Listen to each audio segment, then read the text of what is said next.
berempat bersama saya Cecilia Ramadhani, dan di obrolan kita kali ini akan membahas tentang ikatan senyawa kovalen dan penerapannya dalam kehidupan sehari-hari. Kita bakal seru-seruan bareng nih bersama teman-teman saya. Silakan perkenalkan diri masing-masing. Perkenalkan, nama saya Cecilia Ramadhani. Halo. Perkenalkan, nama saya Alicia Maharani. Halo. Perkenalkan, nama saya Felicia Fauzia. Halo. Halo, perkenalkan nama saya Dini Naya. Halo, perkenalkan nama saya Salsabila Rahma Putri.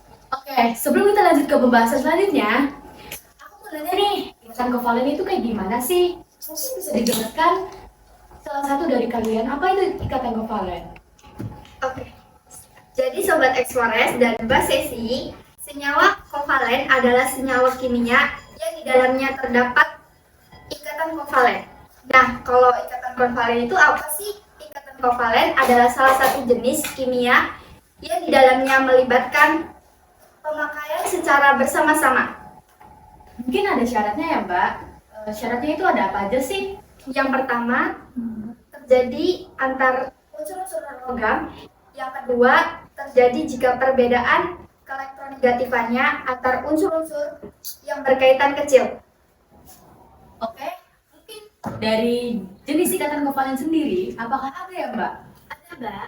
Jadi, jenis ikatan kovalen itu secara umumnya dibedakan dari keelektronegatifan dari unsur-unsur penyusunnya. Terus juga kita bisa melihat dari jumlah elektron yang digunakan untuk berikat dan membentuk beberapa ikatan kovalen terbentuk. Kurang lebih sih seperti itu ya. Oke, mungkin bisa dijelaskan dulu, Mbak, tentang jenis dari ikatan kovalen berdasarkan keelektronegatifan tadi. Jadi kalau misalkan senyawa kovalen itu hanya tersusun dari dua unsur yang bisa kita lihat dari keelektronegatifannya. Itu ada namanya ikatan kovalen polar dan ikatan kovalen non polar. Apa itu ikatan kovalen polar?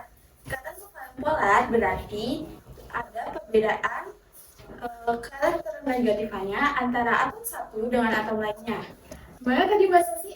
Oke, mungkin ikatan kovalen non-polar itu dibedakan dari keelektronegatifan. Sedangkan kalau ikatan kovalen non-polar, non kan artinya tidak ada.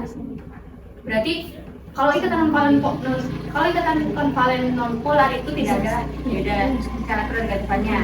Gitu, Mbak? Ya betul sekali Mbak. Oke, bisa diberikan contoh dalam penerapannya di kehidupan sehari-hari agar Sobat Explores dapat memahami gimana konsepnya. Terima kasih. Saya akan coba menjelaskan beberapa contoh senyawa kimia yang berikatan konvalen dan penerapannya dalam kehidupan sehari-hari. Yang pertama ada air, H2O. Air adalah komponen senyawa kimia konvalen yang sangat penting bagi kehidupan sehari. Air biasa digunakan untuk minum, memasak, dan juga membersihkan diri. Yang kedua ada karbon dioksida atau CO2. Karbon dioksida dihasilkan dari proses pembakaran atau pernafasan. Karbon dioksida biasa digunakan dalam pembuatan minuman soda atau biasa juga sering membantu proses fotosintesis pada kehidupan. Yang ketiga ada metana atau CH4. Metana adalah komponen gas alam yang biasa digunakan untuk bahan bakar untuk memasak. Yang keempat ada amonia atau NH3. Amonia biasa digunakan untuk membuat pupuk, bahan pembersih, dan bahan industri lainnya. Yang kelima ada gula atau C6H12O6. Gula adalah komponen yang penting dalam metabolisme pada tubuh manusia dan hewan. Gula biasanya terdapat pada buah-buahan atau sayuran. Oke. Selanjutnya kan Mbak tadi membahas tentang jumlah pasangan elektron yang berikatan. Nah, itu tuh kayak gimana sih? Jadi ikatan kovalen itu ada tiga. Pertama ada ikatan kovalen singular, kedua ikatan kovalen rangkap dua, ketiga ikatan kovalen rangkap tiga. Oke. Jadi tadi untuk jenis ikatan kovalen dalam jumlah pasangan elektronnya ada tiga ya, Mbak. Yang pertama ikatan kovalen tunggal, yang kedua rangkap dua, dan rangkap tiga. Mungkin bisa dijelaskan apa itu? Mungkin bisa dijelaskan dari tiga ikatan kovalen tersebut.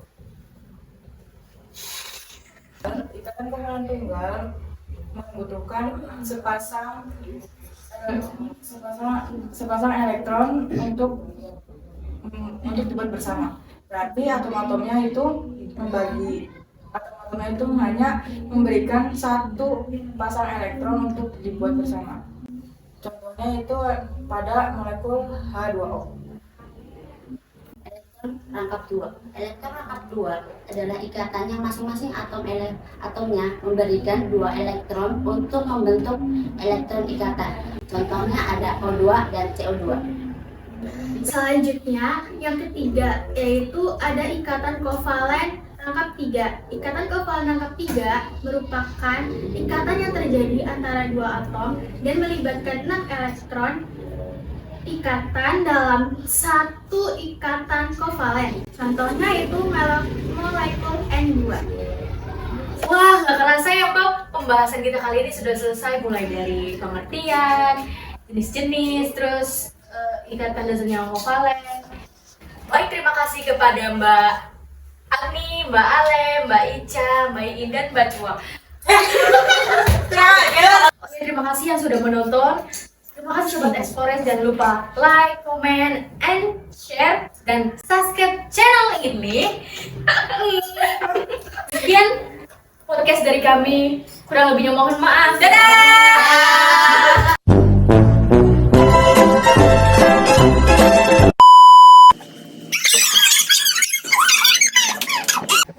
Hai Sobat Explorers, selamat datang di podcast Ngomong 4 bersama saya, Cecilia, dan Hai Sobat Explorers, selamat datang di podcast